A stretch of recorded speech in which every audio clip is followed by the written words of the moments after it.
सोचो, अगर हमें 15 सालों के लिए बिना बिजली के रहना पड़े तो हमारी जिंदगी कैसी होगी। क्या हम इंसान बिना बिजली के सरवाइव कर पाएंगे या फिर मारे जाएंगे। चलिए जानते हैं। तो कहानी की शुरुआत कुछ पुराने दिनों के शिकागो में होती है, जहाँ सभी इंसानों के पास इलेक्ट्रिसिटी थी। यहाँ पर हम एक चार्ली नाम की बच्ची को देखते हैं जो कार्टून देख रही थी। वहीं उसका छोटा भाई डैनी आईपैड में गेम खेल रहा था और उनकी मॉम रेचल फोन पर किसी से बातें कर रही थी कि तभी उसका हस्बैंड बैन घबराता हुआ घर आता है और उन्हें बताता है कि उनके पास ज्यादा टाइम नहीं है। जिस पर रेचल उससे पूछती है कि तुम किस बारे में बात कर रहे हो। अचानक यहाँ बैन के घर में लाइट्स ब्लिंक होने लगती है और उसके लैपटॉप में भी कुछ फाइल्स डाउनलोड होने लगती है, जो अगले ही सेकंड में 100% डाउनलोड भी हो जाती हैं। जिसके बाद वो अपने लैपटॉप से यूएसबी निकालकर उसे एक मेटल के लॉकेट में लगाने लगता है। वहीं दूसरी ओर हाईवे पर माइल्स और उसका दोस्त अपनी कार से निकलते हैं, जहाँ उनके पीछे रुकी हुई गाड़ियों की लाइन लगी हुई थी, जिनकी हेडलाइट्स भी एक के बाद एक अपने आप बंद हो रही थी। आसमान में प्लेन्स भी इधर उधर क्रैश होने लगे थे,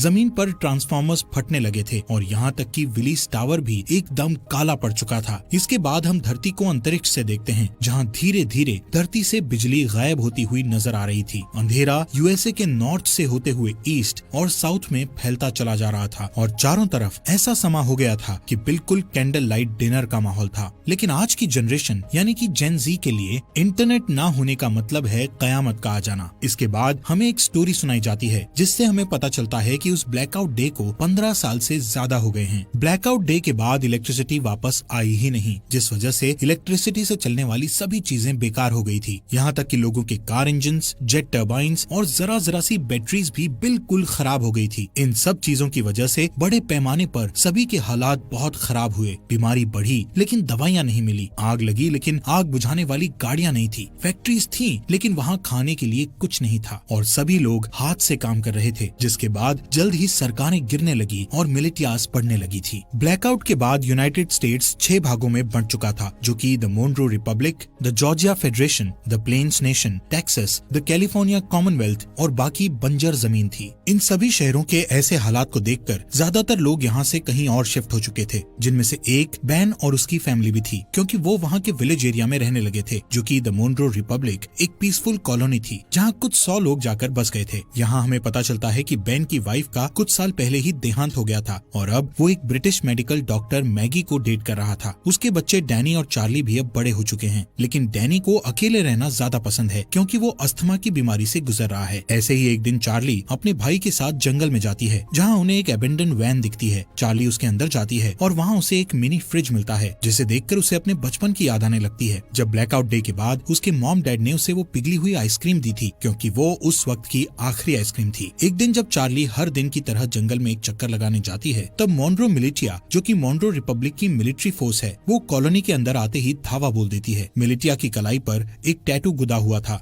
जो कि मोनरो रिपब्लिक के मेंबर्स का सिंबल था, जिससे उन्हें पहचाना जा सकता था। अब क्योंकि ये मोनरो रिपब्लिक के सेटलमेंट का समय है, इसलिए वहाँ रहने वाले सभी लोगों को टैक्स के रूप में अपनी फसलें देना उनकी जिम्मेदारी है। हालांकि बेन जानता है कि ये टैक्स से कहीं ज्यादा है। बेन को लगता है कि उनके साथ कुछ बुरा होने वाला है, इसलिए वो अपने सबसे अच्छे दोस्त आरोन के पास जाता है और उसे वो लॉकेट दे देता है, जिसमें बेन ने मूवी के शुरू में वो यूएसबी लगाया था। बेन आरोन से कहता है कि चाहे कुछ भी हो जाए, तुम्हें इस लॉकेट को कुछ नहीं होने देना। तभी उस मिलिटिया ग्रुप का कैप्टन मेजर टॉम नेवेल वहाँ आ जाता है और बेन को अपने साथ चलने के लिए कहता है। वो उससे उसके भाई माइल्स के बारे में पूछता है, जिस पर बेन कहता है कि वो माइल्स से पिछले 15 सालों से नहीं मिला है। वहाँ मौजूद सभी लोग डर के मारे देखते हैं कि मिलिटिया ग्रुप अपने कदम वापस लेने लगता है कि अचानक वहाँ डैनी आकर उनकी ओर क्रॉसबो पॉइंट करता हुआ अपने डैड को ना ले जाने की धमकी देता है। बेन उसे शांत करने की कोशिश करता है, लेकिन इससे कोई फायदा नहीं होता और गलती से डैनी उन पर गोली चला देता है, जिससे वहाँ मौजूद एक दुश्मन मारा जाता है। ये देखकर एकदम से सभी लोग मिलिटिया पर हमला करना शुरू कर देते हैं, लेकिन इस लड़ाई में उनका कोई मुकाबला नहीं होता और कई लोग मिलिटिया द्वारा मारे जाते हैं, जिसमें टॉम और बाकी लोगों को छोड़ दिया जाता है। लेकिन मिलिटिया ने डैनी को बंदी बना लिया था। कुछ देर बाद जब चार्ली वापस अपने घर आती है, तो यहाँ वो अपने डैड को खून में लथपथ पाती है, जहाँ वो अपनी आखिरी सांसें ले रहा था। वो उसे बताता है कि डैनी को मिलिटिया के लोग किडनैप करके ले गए हैं और अब उन लोगों की आखिरी उम्मीद सिर्फ माइल्स ही है, जो शिकागो में कहीं रह रहा है। चार्ली रोते हुए अपने डैड को बचाने की कोशिश करती है, लेकिन बेन मरने से पहले उसे अंकल माइल्स को ढूंढने के लिए कहता है, जिसके बाद उसकी मौत हो जाती है। अपने डैड के ऐसे मरने से चार्ली पूरी तरह टूट चुकी थी, लेकिन उसके पास शोक मनाने तक का टाइम नहीं था। वो अपना सामान पैक करती है और अकेले बाहर निकलने के लिए तैयार हो जाती है, लेकिन मैगी और आरोन उसे अकेले नहीं जाने देते, जिसके बाद वो खुद उसके साथ जाने को तैयार हो जाते हैं, जो चार्ली को बिल्कुल पसंद नहीं आता। इसके बाद तीनों खतरनाक रास्तों से होते हुए पूरे दिन सफर करते हैं, जिससे तीनों के बीच बॉन्ड और भी ज्यादा मजबूत हो जाता है। अगले दिन चार्ली जब पानी लेने के लिए झरने के पास जाती है तो उसे एक नेट नाम का लड़का दिखता है, जिसे देखकर वो वहीं रुक जाती है। अब क्योंकि पूरी दुनिया ब्लैकआउट में चली गई थी, इसलिए तब के बाद से हर इंसान को पहली बार में देखकर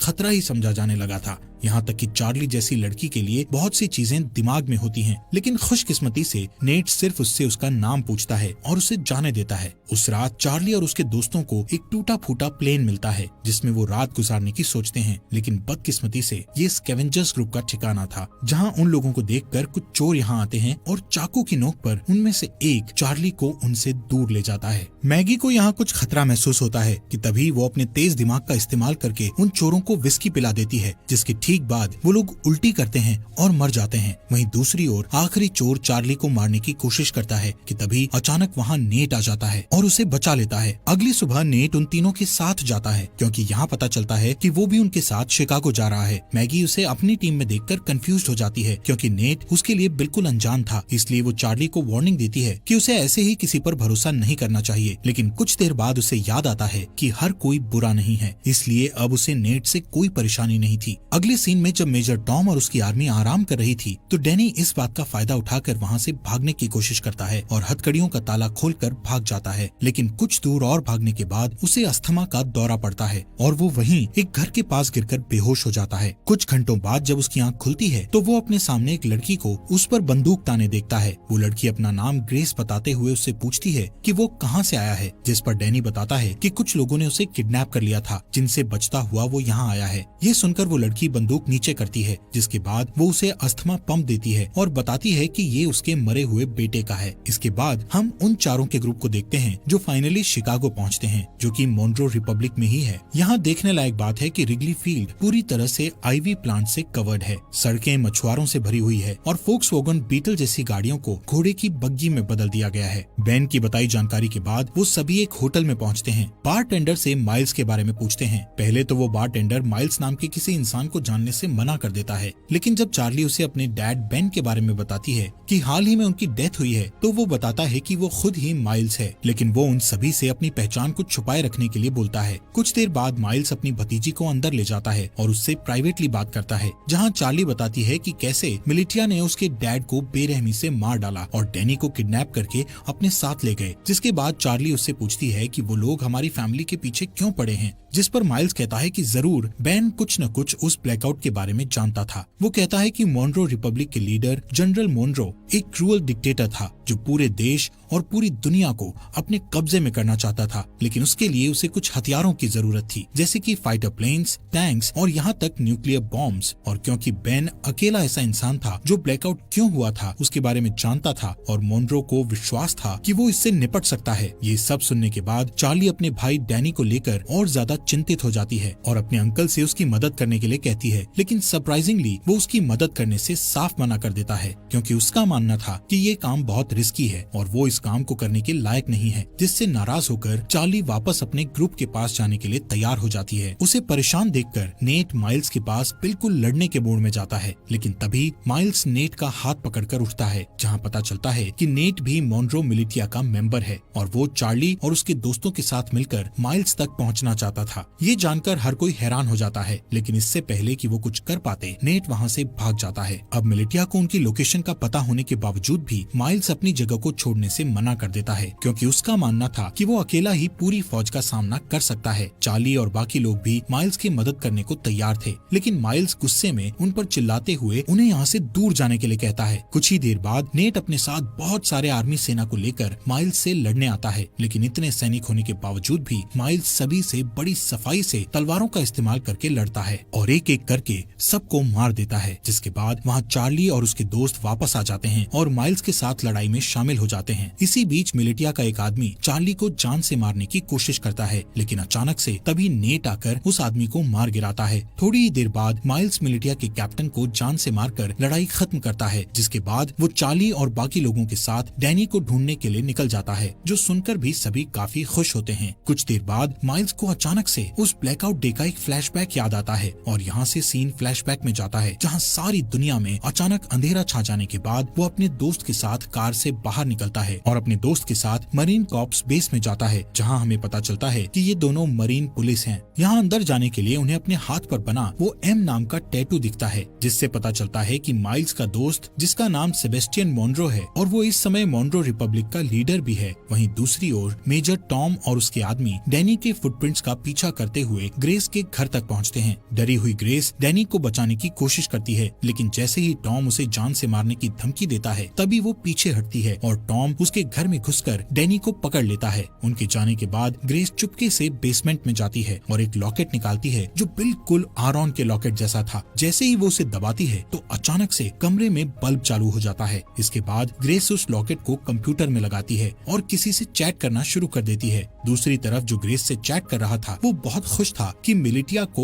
उनके छुपे हुए राज के बारे में नहीं पता चला। यहाँ प्रेजेंट में माइल्स ग्रुप को अपने साथ ही रखता है, जो कि अपनी एक पुरानी साथी को ढूंढ रहा है जिसका नाम नोरा है, जो एक्सप्लोजिव्स बनाने में माहिर है। माइल्स चार्ली को बताता है कि अगर उन्हें डैनी को बचाना है तो उन्हें नोरा जैसे तेज फाइटर की जरूरत पड़ेगी। यहाँ टैवर्न में अचानक उनके ऊपर कुछ दुश्मन हमला कर देते हैं, लेकिन इस बार भी माइल्स सबको हरा देता है। तभी वो एक आदमी को पकड़ता है और उसका गला घोटते हुए नोरा की लोकेशन पूछता है। यहाँ हमें पता चलता है कि नोरा को भी मिलिटिया ने पकड़ रखा है और इस समय वो मिलिटिया में एक नौकर बनकर रह रही है। उस रात माइल्स अकेले ही बाहर जाने का फैसला करता है, ये कहते हुए कि वहाँ जाना खतरे से खाली नहीं है। जिसके बाद वो रेडी होकर बाकी ग्रुप के लोगों को लॉवेल इंडियाना में अगले 2 वीक बाद मिलने के लिए कहता है। हालांकि अगली सुबह जब मैगी और आरॉन जागते हैं तो उन्हें पता चलता है कि जिद्दी चार्ली भी माइल्स के साथ निकल गई है, जो चीज उन्हें बिल्कुल अच्छी नहीं लगती। अब उनके पास कोई चारा नहीं बचा था, इसलिए आरॉन मैगी को लॉकेट देता है जो कि बेन ने उसे दिया था। वो ये भी बताता है कि बेन ने उन्हें ग्रैंड पार्क में एक लेडी से मिलने के लिए भी कहा था, जो और कोई नहीं बल्कि ग्रेस ही है। हालांकि दोनों अभी भी चार्ली को लेकर चिंतित हैं, लेकिन उन्हें लगता है कि वो ठीक हो जाएगी और इसके बदले वो ग्रेस को ढूंढने के लिए ग्रैंड पार्क जाने लगते हैं। ये दोनों ग्रेस को ढूंढने निकल जाते हैं, जहाँ इन्हें लगता है कि ग्रेस ही वो की हो सकती है जिससे अर्थ पर इलेक्ट्रिसिटी को वापस लाया जा सकता है। वहीं दूसरी ओर जब मेजर टॉम अपनी सेना को लीड करते हुए अपने अड्डे की ओर जा रहे थे कि तभी अचानक एक गोली चलने की आवाज सुनाई देती है, जो सुनते ही वो लोग अपना रास्ता बदलकर उस गन शॉट की आवाज का पीछा करते हैं, जिसका पीछा करते करते वो लोग एक छोटे से घर तक पहुंचते हैं, जहां इन्हें पता चलता है कि इस मोन्रो रिपब्लिक में आम इंसान अपने पर्सनल बंदूकें और गोला बारूद नहीं रख सकते। इसी वजह से सभी लोग क्रॉसबोज और दूसरे हथियारों का इस्तेमाल करते हैं। इसी के चलते मेजर टॉम उस घर के मालिक को धमकी देता है कि वो अपने घर के सभी हथियारों को उन्हें दे दे। उस आदमी को लगता है कि वो हथियार देने के बाद भी मारा जाएगा, इसलिए वो अपने घर से एक बंदूक निकालकर बाहर खड़े एक आदमी को गोली मार देता है कि तभी मेजर टॉम उस आदमी को गोली मारकर उड़ा देता है। इन सब चीजों के बाद हम वहीं डरे हुए डैनी को देखते हैं। अगले सीन में मिलिटिया के अड्डे पर हमें फॉर्मली जनरल मोन्रो से मिलवाया जाता है, जिसका हाथ इन सभी बुरी चीजों में है।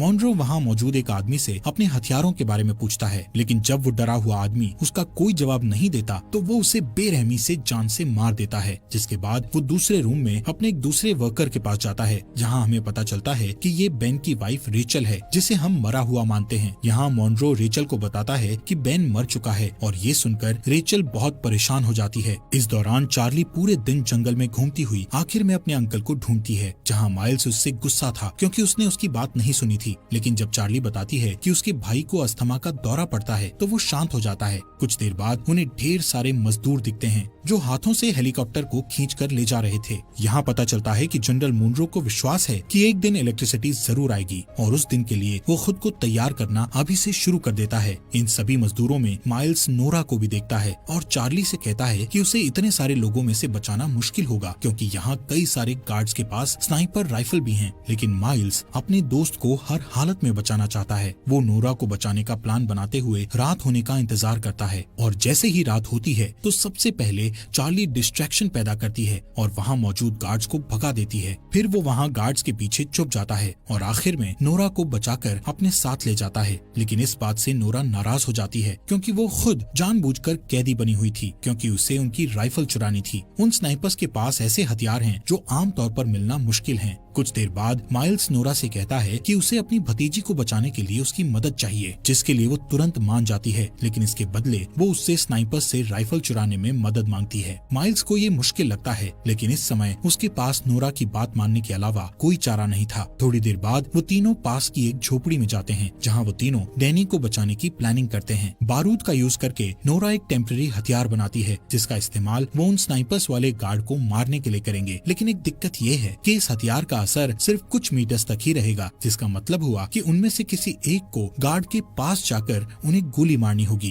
वो लोग प्लान करते हैं कि माइल्स और नोरा आसानी से उनकी पकड़ में आ जाएंगे, लेकिन चार्ली उनका आखिरी ऑप्शन होगा। यहाँ से जाने से पहले माइल्स उनसे कहता है कि जैसे ही वो सभी गार्ड्स मर जाएंगे तो वो सभी पहरेदारों को निकाल लेंगे। कुछ ही देर बाद चार्ली अपने हथियार को स्लीव्स के अंदर छुपाती है और एक खोया हुआ इंसान होने का नाटक करती हुई पहरेदारों के पास जाती है, जिसके बाद वो तुरंत हथियार लेकर गार्ड्स के पास जाती है और तुरंत उन्हें मार देती है। इससे पहले कि बाकी गार्ड्स कुछ कर पाते, वहाँ नोरा और माइल्स आकर उन पर हमला कर देते हैं। इस लड़ाई के बाद जब वो लोग सभी मजदूरों को आजाद कर रहे थे तो नोरा ये रिवील करती है कि उसने अपने रेबल के लिए स्नाइपर चोरी की थी। वहाँ ग्रैंड पार्क में जब ग्रेस अपने कंप्यूटर पर टाइप कर रही होती है, तभी कोई आदमी उसके घर में घुसकर उसके सामने आता है। उस आदमी के पास भी सेम वही लॉकेट था जो उसकी टेजर स्टिक एनर्जी छोड़ रहा था। दूसरी ओर माइल्स नोरा को रेबल का साथ छोड़ने के लिए मनाने की पूरी कोशिश करता है, लेकिन वो मना कर देती है। यहाँ हमें पता चलता है कि पहले ये दोनों कपल थे, लेकिन ब्लैकआउट के बाद उन्हें ब्रेकअप करना पड़ा। ऐसे ही कुछ देर बाद वो दोनों रेबल के ठिकाने पर पहुँच जाते हैं, जहाँ उन्हें एक पादरी मिलता है। पादरी खुश था कि नोरा स्नाइपर गन लेकर आई है, लेकिन बुरी खबर ये थी कि उनकी सेना पर अभी भी लगातार हमला किया जा रहा है। जब ग्रुप ठिकाने पर पहुंचता है तो उन्हें अंदर कुछ घायल आदमी बैठे मिलते हैं। पादरी यहाँ ये भी बताता है कि इन सभी आदमियों में से एक आदमी गायब है, जो सुनकर माइल्स तुरंत सभी को ये जगह छोड़ने के लिए कहता है, क्योंकि उसका मानना है कि मिलिटिया उसके आदमियों से पूछताछ कर रही है और इस जगह से भागने का यही सही समय है। नोरा इस बात के लिए मान जाती है, लेकिन उससे 30 मिनट मांगती है, क्योंकि वो घायल आदमियों को ठीक करना चाहती थी। बदकिस्मती से उसका ये डिसीजन गलत साबित होता है, क्योंकि कुछ ही मिनटों के बाद कैप्टन एडम मिलिटिया के साथ दिखाई देता है। उन्हें कुछ देर रोकने के लिए माइल्स अपने बेस्ट शूटर को स्नाइपर के साथ ऊपर भेजता है और उसका ये प्लान काम करता है, क्योंकि ऊपर भेजा गया वो स्नाइपर मिलिटिया के कई लोगों को घायल कर देता है, जिससे उन्हें पीछे हटने पर मजबूर होना पड़ता है। इस लड़ाई के चलते रात हो जाती है। यहाँ बेसमेंट के अंदर माइल्स और बाकी लोग दीवार के सहारे एक सुरंग बनाने की कोशिश करते हैं ताकि एक तरफ से दूसरी तरफ जा सकें, लेकिन उनका ये प्लान पूरी तरह से फेल हो जाता है, क्योंकि दीवार में सुरंग खोदते समय दीवार गिरने लगती है और माइल्स उस गड्ढे में गिर जाता है, जिससे उनकी पूरी मेहनत खराब हो जाती है। ठीक इसके बाद छत पर बैठे स्नाइपर की मौत हो जाती है, जिसके बाद कैप्टन एडम और उसके लोग बेसमेंट में घुस जाते हैं। लेकिन माइल्स, जो बहुत बढ़िया तलवारबाज है, वो कुछ आदमियों को नीचे गिराता है और एडम को बंदी बना लेता है। फिर वो उसे दूसरे रूम में बंद कर देता है और यहाँ से भागने के तरीके सोचने लगता है। यहाँ हैरानी की बात ये होती है कि एडम माइल्स को पहचान लेता है, जिससे कमरे में मौजूद सभी लोग हैरान रह जाते हैं।